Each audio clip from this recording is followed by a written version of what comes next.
Hi friends, स्वागत है आपका अपने YouTube channel biology on tip पे। आज हम लोग मैक्रो एंड माइक्रो न्यूट्रिएंट्स के रोल देखने वाले हैं एक एक करके। तो शुरू करते हैं। फर्स्ट है नाइट्रोजन। नाइट्रोजन में हम लोग फर्स्ट पॉइंट देखने वाले हैं कि ये सबसे ग्रेटेस्ट अमाउंट में प्लांट को ज़रूरत होता है। ठीक है, तो याद रखिए।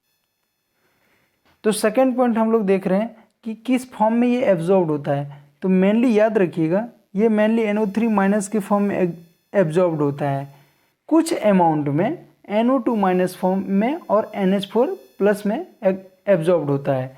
तो मेनली अगर एक ही ऑप्शन रहे कि नाइट्रोजन किस फॉर्म में एब्जॉर्ब्ड होगा, तो याद रखिएगा NO3-। क्लियर, आगे बढ़ते हैं।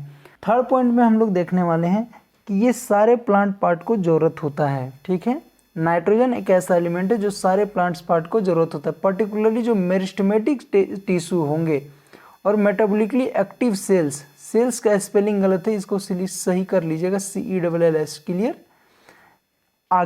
आगे बढ़ते हैं। फोर्थ पॉइंट कह रहा है मेजर कंस्टिट्यूएंट ऑफ प्रोटीन में ये पाया जाता है। ठीक है, न्यूक्लिक एसिड में पाया जाता है, विटामिन में पाए जाते हैं और हार्मोन्स में पाए जाते हैं। चलिए, तो इसका हम एक डायग्राम दिखा देते हैं कहाँ कहाँ पाया जाता है, ताकि इससे आपका क्लियर हो जाए। तो देखते हैं, जैसे ये रहा आपका अमीनो एसिड। ठीक है, जिससे मिलके प्रोटीन बनता है। आप सबको क्लियर है, क्योंकि बहुत सारे अमीनो एसिड ही तो मिलके प्रोटीन बनाते हैं। क्लियर, तो देखिए ये नाइट्रोजन रहा आपका, जो आपको प्रोटीन में देखने को मिलता है। क्लियर, यहाँ से आपको याद रखेगा। ठीक है, ये थायमिन एक तरह से विटामिन ये विटामिन है थायमिन। ठीक है, इसमें देखिए नाइट्रोजन आपको देखने को मिल रहा है कि नहीं, इसी की बात कर रहा है। आगे जो न्यूक्लिक एसिड में प्रेजेंट कह रहा है नाइट्रोजन, वो देखिए नाइट्रोजनस बेस में है ना, इसी की बात कर रहा है। क्लियर, तो ये आपका नाइट्रोजन हुआ कंप्लीट। चलिए, तो आगे बढ़ते हैं और सेकेंड एलिमेंट के बारे में देखते हैं हम लोग, जो कि है फॉस्फोरस। क्लियर, फॉस्फोरस में जो हम लोग फर्स्ट पॉइंट देखने वाले हैं, वो देखने वाले हैं कि ये इसका एब्जॉर्प्शन कैसे होता है, किस फॉर्म में होता है। तो absorbed as a phosphate ion, याद रखिएगा, ये फॉस्फेट आयन के जैसे एब्जॉर्ब्ड होता है। ठीक है, जिसमें H2PO4- के फॉर्म में होता है या फिर HPO4-2 के फॉर्म में होता है, याद रखिएगा।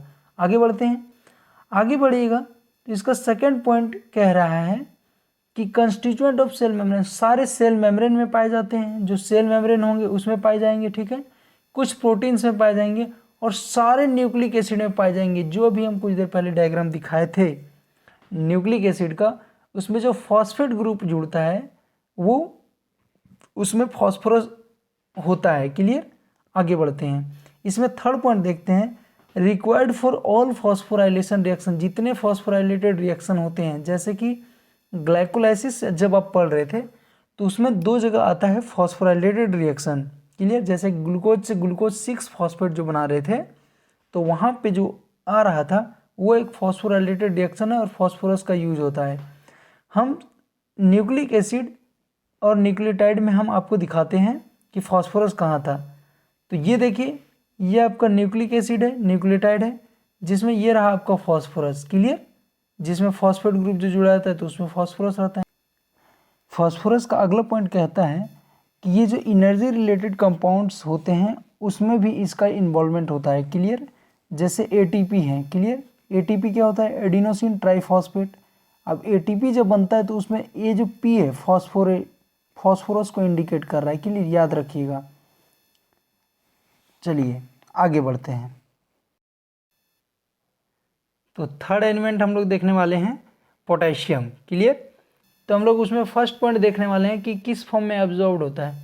तो observed as a potassium ion, याद रखिएगा, पोटेशियम आयन के फॉर्म में ऑब्जर्व्ड होता है। अगले पॉइंट पे आते हैं। अगला पॉइंट है required in more abundant quantities in meristematic tissues, bird, leaves and root tips. जो सबसे ज़्यादा इसकी ज़रूरत होती है मोर एबंडेंट क्वांटिटी, वो मेरिस्टेमेटिक टिश्यू में होता है, याद रखिएगा। क्लियर, और बर्ड्स में होते हैं, लीव्स में होते हैं और रूट टिप्स में होते हैं। मतलब जहाँ पे यंग जो डेवलपिंग है वहाँ पे पोटेशियम की ज़रूरत ज़्यादा होती है, क्योंकि ये मेंटेन करता है कटायनिक और एनायनिक बैलेंस सेल को। जैसे मान लीजिए ये सेल है पर्टिकुलरली, ठीक है, तो जब कोटायन और अनायन का बैलेंस को जब मेंटेन करने की बात आती है तो उसमें पोटेशियम ये अहम रोल प्ले करता है। क्लियर? आगे बढ़ते हैं, इसको डिटेल में भी देखने वाले हैं आगे। फोर्थ पॉइंट है कि ये किस में इन्वॉल्व होता है, तो इन्वॉल्व इन प्रोटीन सिंथेसिस, याद रखिएगा। ठीक है, opening and closing of stomata, ये इसका इम्पॉर्टेंट है, याद रखिएगा। ये जो सेकंड पॉइंट है ये स्टार मार्क कर लीजिए, बहुत इंपॉर्टेंट है। क्लियर?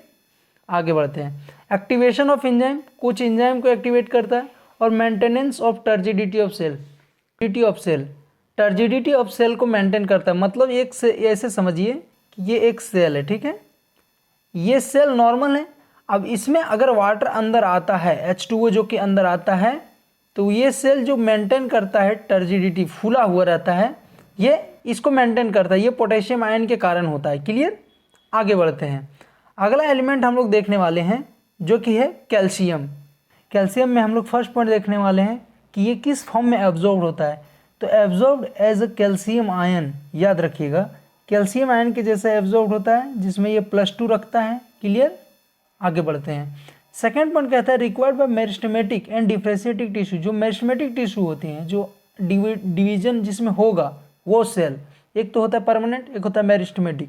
आप एनाटॉमी में पढ़े होंगे, तो मेरिस्टेमेटिक टिश्यू होंगे और जो डिफरेंशिएटिंग टिश्यू होंगे उसमें ये कैल्शियम की जरूरत होती है। क्लियर? थर्ड पॉइंट कहता है कि during cell division used, cell division के दौरान used in synthesis of cell wall के सिंथेसिस में, पर्टिकुलरली जो कैल्शियम पैक्टेट बनता है मेनली और मिडिल लैमेला में, उसमें ये फॉर्मेशन करता है। तो समझिए, जैसे ये सेल वॉल है, ये 2 सेल हैं, ठीक है, एक सेल, ये दूसरे सेल हैं, समझिएगा चीज़ों को।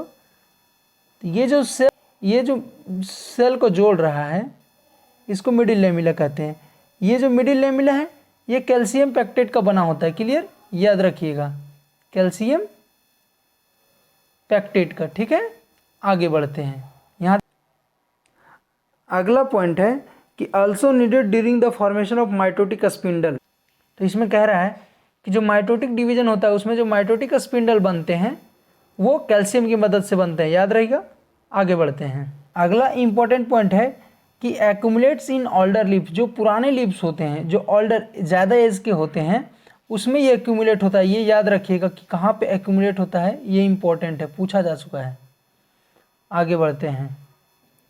अगला पॉइंट कह रहा है कि involve in the normal functioning of cell membrane, जो सेल मेम्ब्रेन होते हैं, क्लियर, उसके ये फंक्शन को मेंटेन करता है। कैसे?